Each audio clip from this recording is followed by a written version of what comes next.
This is CBN Newswatch. And thank you so much for joining us for this edition of CBN Newswatch, Friday, August 2nd. I'm Ephraim Graham. President Trump is turning up the heat on China in hopes of brokering a new trade deal. Beginning September 1st, he's slapping a 10% tariff on $300 billion in Chinese imports.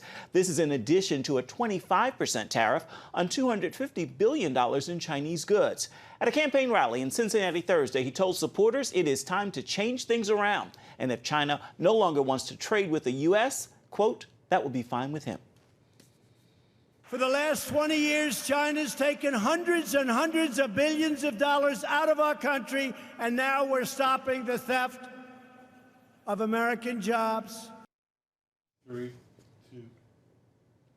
And senior Washington correspondent Jennifer Wishon is following this story for us. She joins us now with more on what this means for our wallet. So, Jennifer, we know we've got a month, but what can consumers expect when this latest round of tariffs takes effect?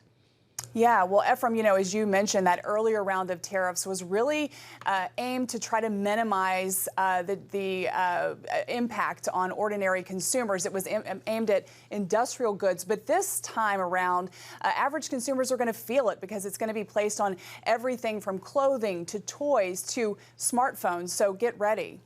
We've been following this story all week, and we know there were some indications American and Chinese trade negotiators were making progress. Why did the president decide to impose tariffs now, or at least announce it? Yeah, the president still seems positive about negotiations, but he says that Beijing just isn't moving fast enough. He says that they're not making good on their promises to stop selling fentanyl in the U.S., that addictive narcotic, and also they aren't making good on their promise to buy a large amount of soybeans from the U.S. The U.S. is the largest producer of soybeans. China is the largest consumer, and so the president is trying to, keep damage to farmers from being too great. And, he just said that they're not moving fast enough and they're not making good on some of the promises they've already made. And so he's ratcheting up the hurt on China. We've seen the Wall Street take a tumble following this announcement. Does the president have support in Congress for this action against China? He does. He actually has some support on both sides of the aisle. In the Democratic debates that we saw earlier this week, we saw Congressman Tim Ryan, Senator Elizabeth Warren, both saying that, they support America getting tough on China. And so, a lot of Americans are fed up with this trade deficit, and the president has support. All right, Jennifer Wishon following this for us today. Thank you so much. Thank you.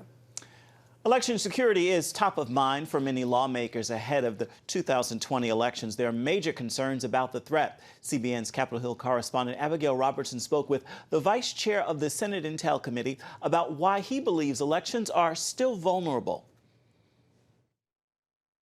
Senator Mark Warner is concerned we haven't learned from 2016 when Russia effectively interfered in our election, and he worries about the integrity of our system going into 2020. The Russians don't favor one party over another. They want to sow chaos, and I think they'll use some new tools in 2020. We've already seen some of the tech most concerning to Warner. It's known as deep fake technology. You can computer generate a voice, or you can put the image of your face on another body. Warner believes each campaign should be extra cautious going into 2020. I have my personal phone, iPad, screened on a regular basis. And he says while we've taken some steps to address the problem, it's not enough. I think we know that Russia didn't really throw all their resources at 2018. They're going to reserve that for the presidential election. Warner's working to legislatively tackle the issue 3 ways. First, there ought to be an obligation that if a foreign government tries to intervene in a presidential election, whoever they try to intervene on behalf of, there ought to be an obligation not to say thank you, but tell the FBI. Second, Warner believes each voting machine should have a paper ballot backup in case interference is detected. They do it on both ends of the political spectrum, advocate for the most extreme positions on the left and the right. And third, he's calling for basic rules forcing Facebook, Twitter, and Google to crack down on fake bots. Unless we can put some of this in the law to make sure on a going forward basis that we'll take these minimum protections, I'm not sure I can look Americans straight in the eye and say that we'll be fully secure in 2020. Warner believes this should not be a partisan issue. I'm not here to try to relitigate 2016. But he has concerns about the White House's support. I do worry that, at times the White House has been very reluctant to kind of acknowledge this is a problem. I do get concerned when President Trump interacts with President Putin of Russia and seems to kind of laugh off this issue. Warner's bills to address election security are picking up bipartisan co-sponsors and support, and he believes they will be broadly supported if they make it to the Senate floor. Reporting from Capitol Hill, Abigail Robertson, CBN News. Abigail, thank you. The Pentagon is preparing to withdraw troops from Afghanistan as part of a peace deal with the Taliban. The agreement would require the Taliban to negotiate a peace deal directly with the Afghan government and to guarantee the country will not be a launch pad for international terrorist activity. Some U.S. officials have concerns how to keep the group accountable. The Washington Post reports if the deal is finalized, troops will be reduced by nearly 6,000. A bill that could have serious consequences for religious freedom protection is making its way through Congress. It is called the Do No Harm Act, and if passed, would strip away certain parts of the Religious Freedom Restoration Act, or RFRA. Supporters of the bill believe the RFRA is often used as a weapon against women, minorities, and the LGBTQ community, and that is why they want to chip away at it. But religious freedom advocates say these protections are absolutely necessary for people of faith to be able to hold and live out their religious beliefs. One of those advocates is Matt Sharp with the Alliance Defending Freedom. He spoke with our Jenna Browder and John Jessup on our Faith Nation program this week.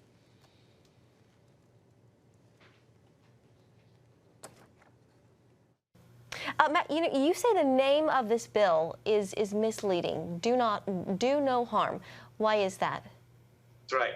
Well, as you mentioned, this bill would gut very important religious freedom protections for countless Americans, people of all walks of life, of Christians, Muslims, Jews, and so many others that throughout the 25-year history of the Religious Freedom Restoration Act have had their right to freely live out their faith protected against government efforts to tell them that they must violate their conscience or do something that violates their beliefs. Matt, who's pushing this and what's their motive here? The lead sponsor in the House is Representative Joe Kennedy, and they're pushing this idea that RFRA is harmful, that it's being used to hurt other individuals, and that's simply false. For its 25-year history, the Religious Freedom Restoration Act has been used to, for example, protect the freedom of a Native American boy to be able to wear his hair long, consistent with his faith. It's protected healthcare providers and individuals who objected to paying for contraceptions or abortions or things like that. And it even helps faith-based adoption providers be able to operate consistent with their faith while helping kids to find a forever home. So we want to make sure that procedural protections are protected.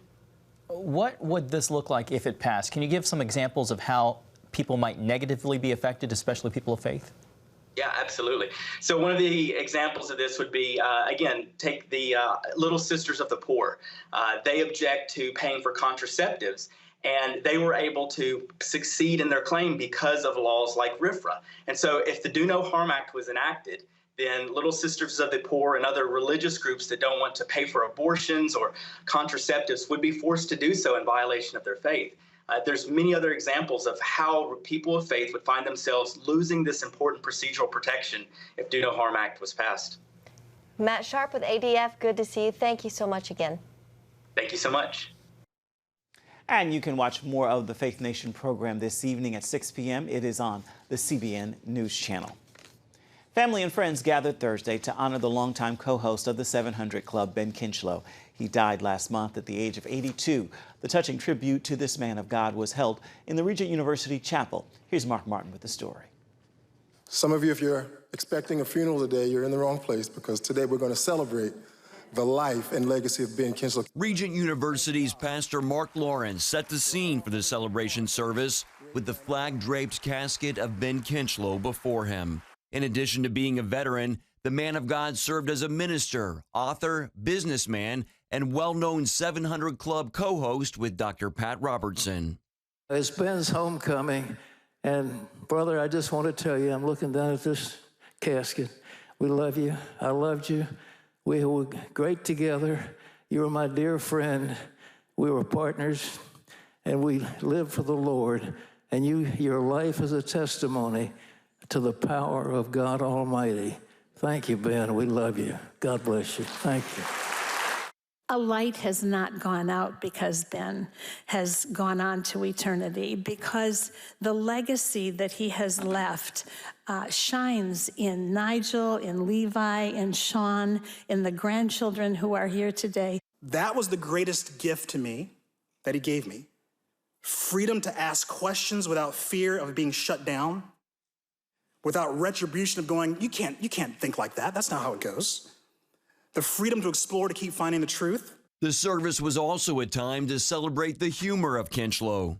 So one day I'm walking down the hallway, and here he comes. I'd seen him on television.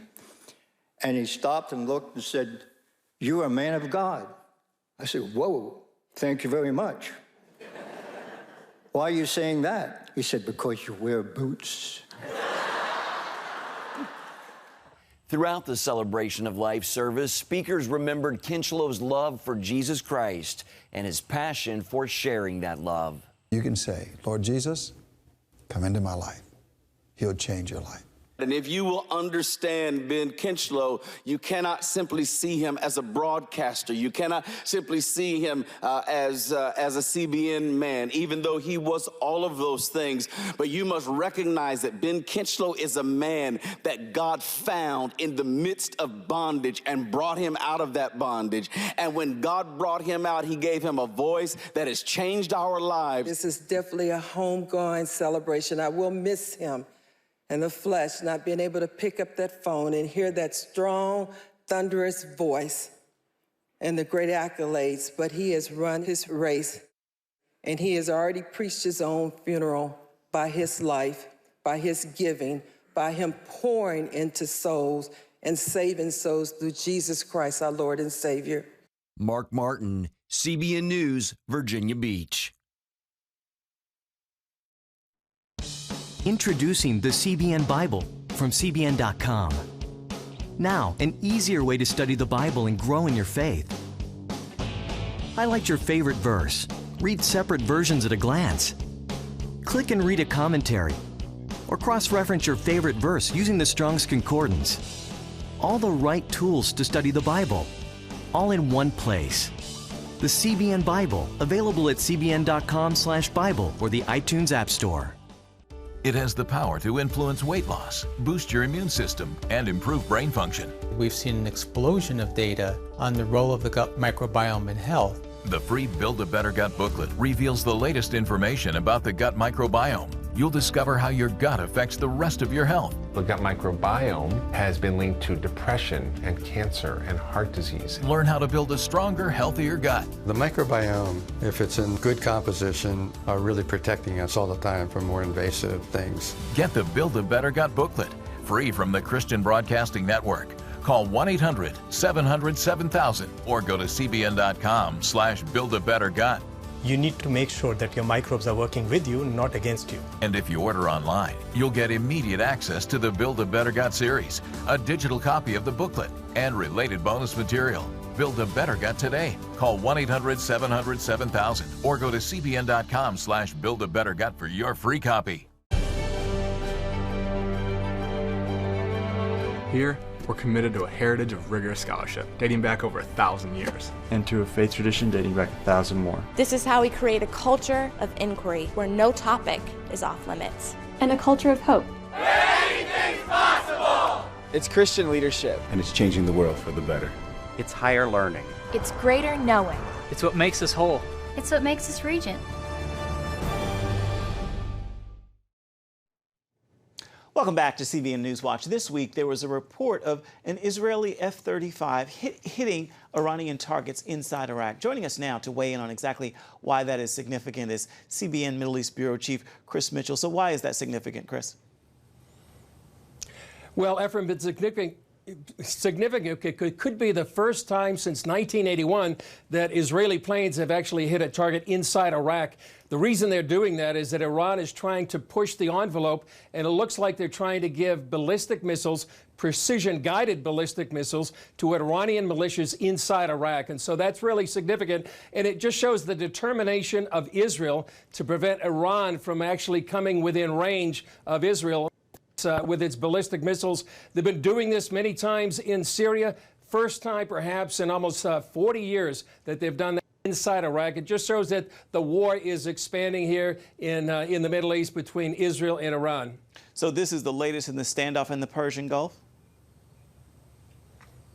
Well, the latest in the standoff in the Persian Gulf, it's really kind of a war of words right now between Iran, the United Kingdom, and the United States. The United States has put sanctions on Iran's foreign minister. They've actually increased some of the other sanctions as well. Right now, it's sort of a quiet standoff, but the potential for explosives, war even, is really possible in the Middle East. If anything happens to U.S. personnel, British personnel, that really would change the whole dynamic. But right now, it's a bit of quiet. There's a standoff between the United Kingdom and Iran. The United Kingdom has one of Iran's tankers off the coast of Gibraltar. Obviously, people know that Iran seized the British-owned tanker. It's holding it right now near the Strait of Hormuz. But it's very significant because the Strait of Hormuz is probably the most important waterway in the world. 1/5 of the world's oil crude goes through there. Iran wants to be responsible for it, and the United States is saying they're not going to let that happen. We know Israel's voters go to the polls again next month. Can you give us a preview of what we can expect? Well, some people say it may be a Groundhog Day all over again from the election that took place a couple of months ago. They think the election results might be the same. Right now, there's a lot of coalescing going on between many of the political parties. They're coalescing, they're joining forces. It's very complicated, though, Ephraim. Believe it or not, there's 32 political parties that are going to be on the ballot in September. And it's also a big time for Benjamin Netanyahu, whether or not Israelis are going to vote him into power again. It's really going to be a tough day, and we'll see what happens on September 17th. It's going to mean a lot for Israel right now going forward into the future. Yeah, the world will be watching. What's coming up this week on Jerusalem Dateline? Well, we got a couple of stories that have a lot of prophecy laden in them. First of all, about Harry Truman, when he recognized Israel as a nation in 1948. A lot of people said that was the fulfillment of a prophecy in Isaiah that said, can a nation be born in a day? Another story about Aliyah. The prophet said 2,500 years ago, the Jews would return to Israel from all over the world. That's happening right now. We'll also have an update of what's happening in the Middle East, all on this week's Jerusalem Dateline. We look forward to that, and you can check out Jerusalem Dateline this evening on the CBN News Channel. It begins at 9:30 Eastern Standard Time. Chris, thank you so much for joining us. Thanks, Evan. Coming up, hear how eating chocolate can help you beat depression and the power of healthy food in helping you beat disease. We've got those stories. Stay with us.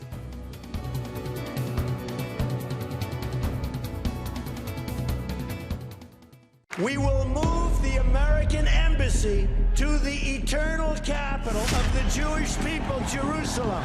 As the nations rage, you can stand with Israel. History is being written, and I want to be a part of it. Call 1-800-700-7000 and get to life. This is our nature as a country. Discover the untold story of how Israeli volunteers are changing the world. We consider it our duty to reach out and help others around the world.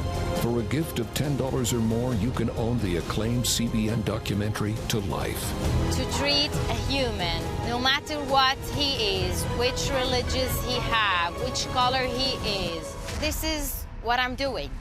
Support Israel in their time of need. Get to Life, now available on DVD. Call 1-800-700-7000 or log on to cbn.com. And I wish that other people throughout the world could see this side of Israel.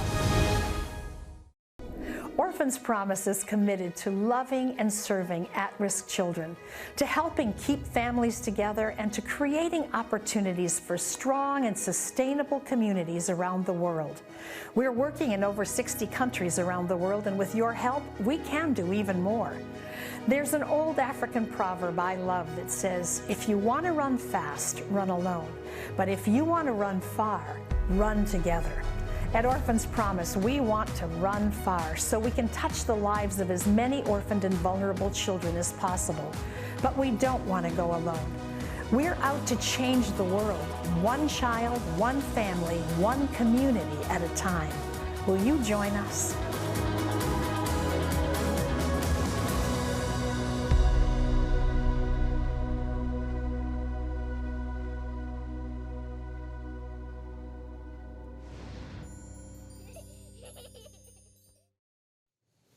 Some good news for chocolate lovers. Scientists have found eating dark chocolate might lower the risk of depression.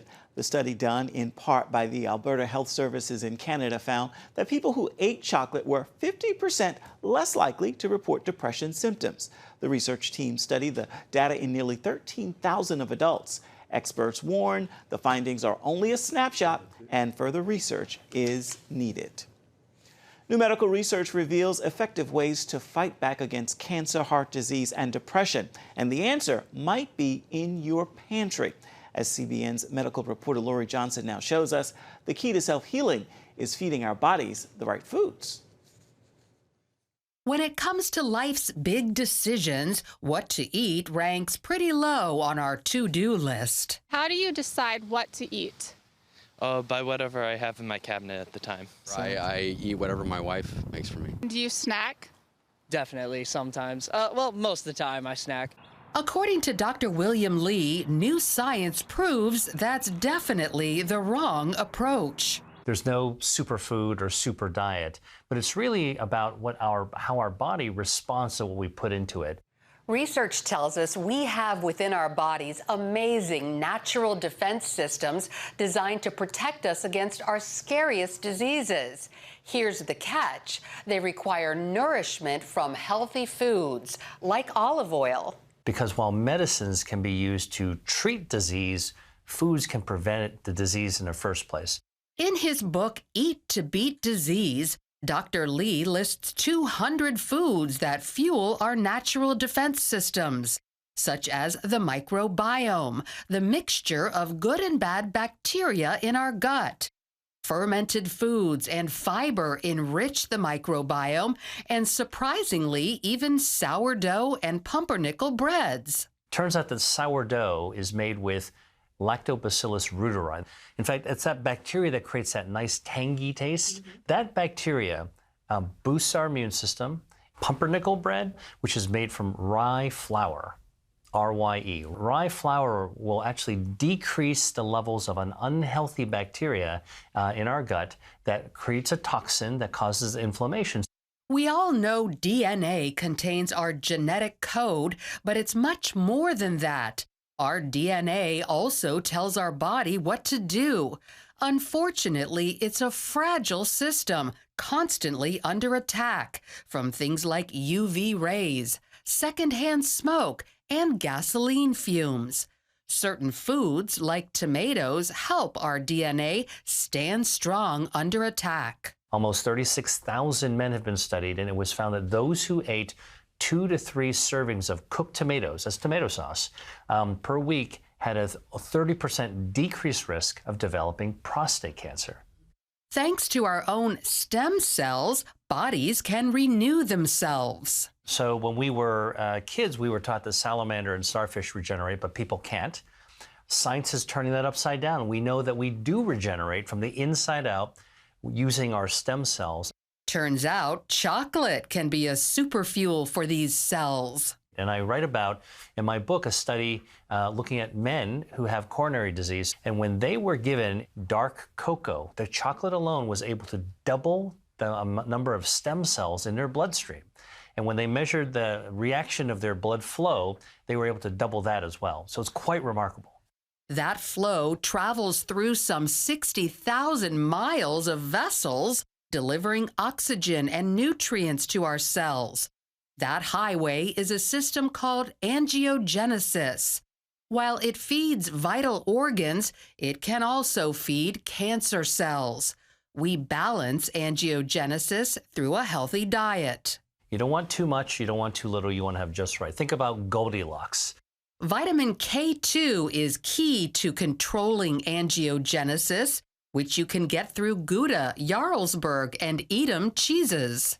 This vitamin K2, which is a healthy side effect of making the cheese itself, is a powerful anti-angiogenic, cancer-starving substance. Some foods feed all of our natural defense systems, like kiwi fruit and green and black tea. And it turns out there's natural chemicals that are called catechins that are in these teas that can do everything from cut off the blood supply to cancers, to boosting our immune system, to even act as a prebiotic to help feed our healthy gut bacteria.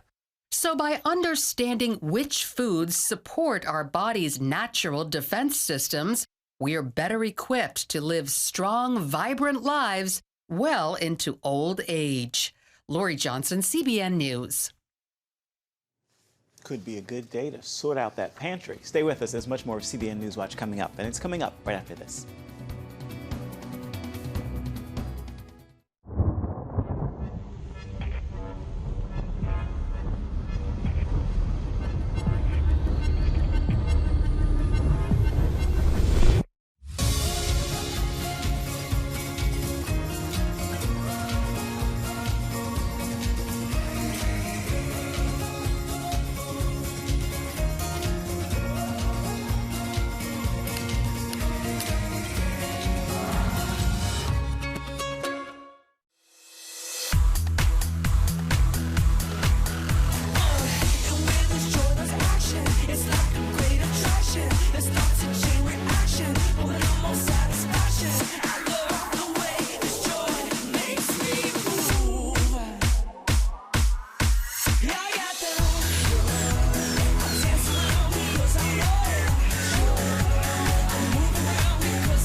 When I came to Regent University, it's like the world opened up. I felt like I needed to advance my career and go back to school. Regent was a perfect fit for me. The Regent professors are world class. You are equipped. The focus of the faculty is on each individual student, whether it's online or in person. You become a part of Regent's family. You carry with you not just the content and the knowledge, but the confidence to understand that we can be significant in the world. Regent University.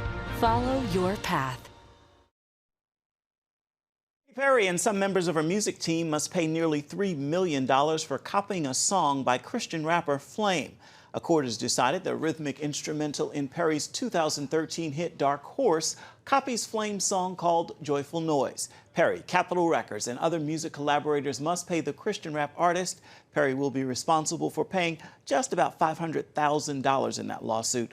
All the songwriters claim they had never heard Flame's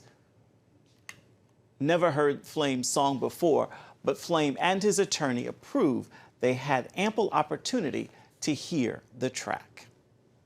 Well, that is going to do it for this first edition of CBN News Watch. Thank you so much for watching. We'll see you right back here come Monday. Have a fabulous Friday and a wonderful weekend, everybody.